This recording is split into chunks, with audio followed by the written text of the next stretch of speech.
Hey guys, welcome to Module 4. Now this week we're going to be talking about technology in our Milestone 2 assignment. And so I want to go over some of that with you here in just a little bit. But before I do that, I just want to spend a few minutes talking about where we're at. So you've already completed your Milestone 1 assignment. And you had a choice to complete it as a Word document or as a PowerPoint. Now we're moving into Milestone 2, and you have the option again to complete it as a Word document or a PowerPoint. My suggestion is to stick with what you used last time on Milestone 1. And the reason I say that is because our milestone assignments build upon each other. So last time you submitted your Milestone 1 assignment, that was basically 1/3 of your final paper. So you've already done 1/3 of the work. Now what you need to do is go in and look at my comments and suggestions and incorporate those into that work product.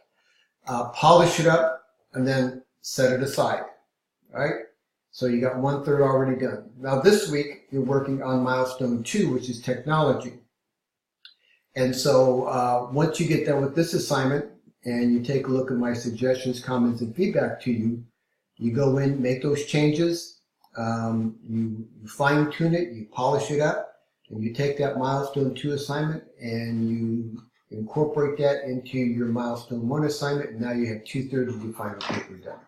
All right. So whether you're using whether you're writing it or it's a PowerPoint presentation, we're building upon each other. So if you're doing PowerPoint, you're just going to take those slides from Milestone 2 and add them to the bottom, the last slide of Milestone 1, and then you're going to go into part 2. All right. So again, you have those options. I would not suggest you switch gears because you can't have 1/3 of your final project being a paper and the last 2/3 being a PowerPoint. It has to be one or the other. So just some word of advice as you begin to work on this Milestone 2 assignment on technology. Okay.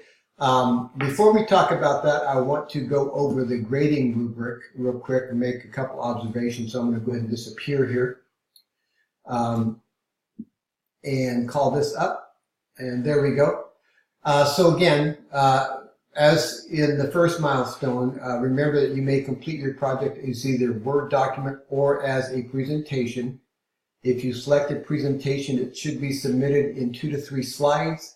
If you select a Word document, it should be 1 to 2 pages. So again, we're talking about technology this week as it applies to a police officer, prison guard, and probation officer. And again, we have 3 cases, and you have to select one case, and then again, asking about your career path and which technology you think you have most interest in learning and utilizing and why. And then here's the grading rubric, so you can take a look at that. But again, one other thing here is you may complete your project as either a Word document or a presentation. If you select a presentation, it is submitted as 2 to 3 slides with speaker notes. So you have to include speaker notes. If you have any questions about that, you can get a hold of me. The speaker notes are words you would say if you were presenting the slides to an audience. The tone of these notes should be professional. If you select a Word document, it should be 1 to 2 pages, and then it tells you the font size and so forth. The key here, though, is your paper/presentation must include at least 2 sources cited in APA format. So remember, again, you'll have to use APA format.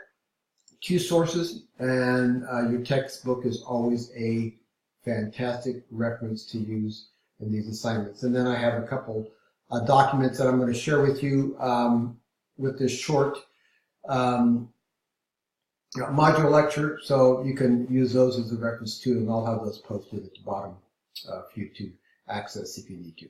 Okay, so let's just talk about what we're dealing with this week, and that's criminal justice technology. And so if you're going to look at the scenario, it's basically a small little fact pattern for the police officer. He's investigating a burglary, and there's some evidence that he's finding at the scene, and what type of technology might he use. So we're looking at drops of blood, And so now we're talking about DNA. So collecting that physical evidence, that DNA, and then running it through a national or state database. So typically you'll hear mentioned CODIS, C-O-D-I-S, which is Combined DNA Index System. So that could be a type of technology that would benefit the officer on this particular case. And that's technology that's available to him. The scenario highlights a hammer. So hammer could also leave DNA and or fingerprints. And the scenario also talks about shoe prints. Now there actually is a database for shoe prints. It's called Soulmate. And there are 12,000 sports, work, and casual boots listed in Soulmate. And basically it's based off design, measurements, and so forth. Oftentimes the FBI is a good source for this information in terms of information that's stored in a database. So shoe prints, there is technology out there to tell you what type of shoe it is. So it might be able to tell you that it was a Nike shoe and it was this particular type of Nike. And that is an investigative lead. It gives the detective or the officer some idea what to look for if he's dealing with somebody who believes is a suspect in the case, to maybe go and search for those type of shoes and get a search warrant if you can. So that's also a type of technology that's out there for officers to utilize. Okay, so we got blood drops, we got a hammer, we got some shoe prints, we got a palm print. And we're talking about palm prints, we're talking about AFIS, which is Automated Fingerprint Identification System. The new technology today is such that even partial prints can be ran through the system. Ultimately, it would require a fingerprint expert to make the determination as to whether or not the fingerprint that was at the scene actually belongs to the person we suspect. Okay? But again, it's an automated fingerprint identification system. Oftentimes, the results on these are minutes. The technology is such nowadays that one could actually take a photograph of the fingerprint at a crime scene and then run it through the computer while you're at the crime scene and then determine whether or not one gets a hit. So technology is moving exponentially in terms of speed, and so it's very important that we use this technology to the best of our ability. Okay, so these are a couple different types of technology that might be available to our officer based on the fact pattern of that scenario. Next, we're going to just jump ahead to probation, and this one has to do with that probation is going to be inundated with some nonviolent offenders and what technology might be available to our probation officer, and how can they impact the ability to maintain contact with probationers so that you're effectively doing supervision. So we're talking about really GPS technology and the ability to monitor probationers using technology. Now GPS is global positioning system, so it could be ankle bracelets, could be some other means of technology that we use to keep track of where our probationers are and where they're at, what time, and so forth, okay, which is going to help alleviate the workload of our little probation officer here, especially if we're talking about nonviolent offenders, because sometimes we tend to focus our efforts more on violent offenders or those who have a serious criminal history. So sometimes nonviolent offenders get the benefit of this technology, but still requires probation officers to do his or her work and make sure they're monitoring them and their activity. Now, some other ways that technology can help probation is the use of cyberspace technology to monitor probationers. You can conduct virtual home visits to offenders, Facebook profiles, Twitter accounts to make sure they're complying with court orders and staying out of trouble. So you can use Facebook and some of these other accounts and see what they're doing, who they're taking pictures with. If one of their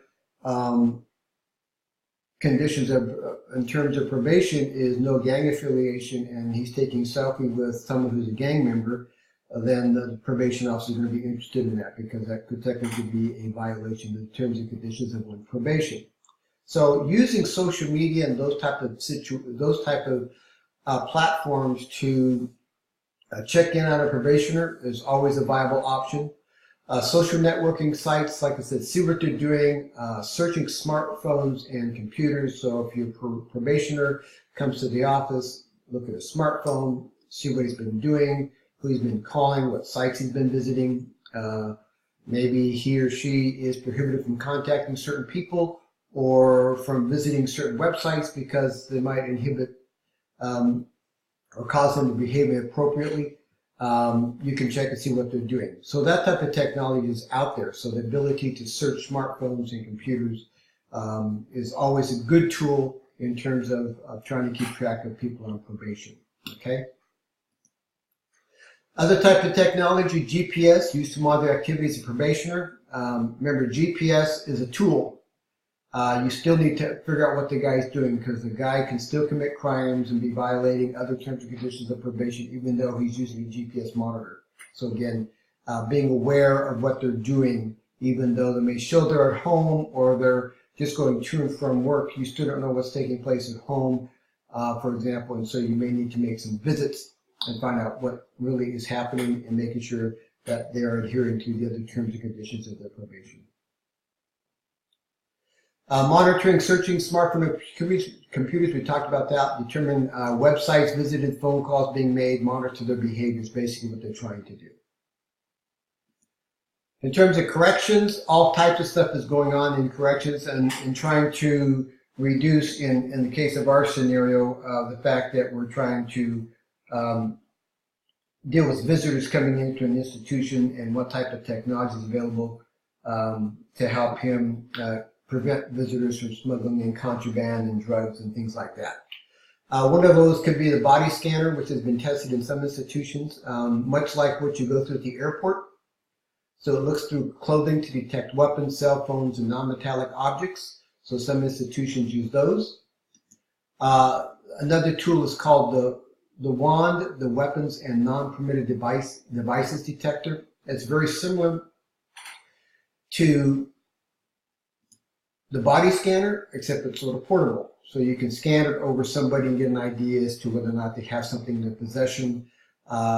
Maybe they went through a metal detector, they were clean, but maybe they have a bulge in their pocket and wonder what it is. You can use this type of device to figure out whether or not it's a contraband weapon or something like that that's prohibited from the institution. So this type of wand is being used by some correctional facilities. Again, traditional metal detectors and x-ray machines.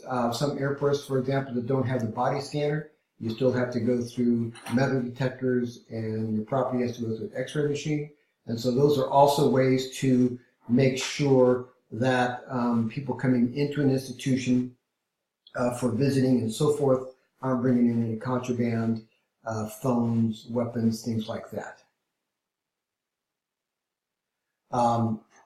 What's interesting is the amount of phones that are getting into institutions. And there was one story I read doing research for this week that a phone was actually smuggled into an inmate, and I don't recall the state, but this person was a shot caller for a gang in that state, and he used that phone to orchestrate a hit on a rival gang member.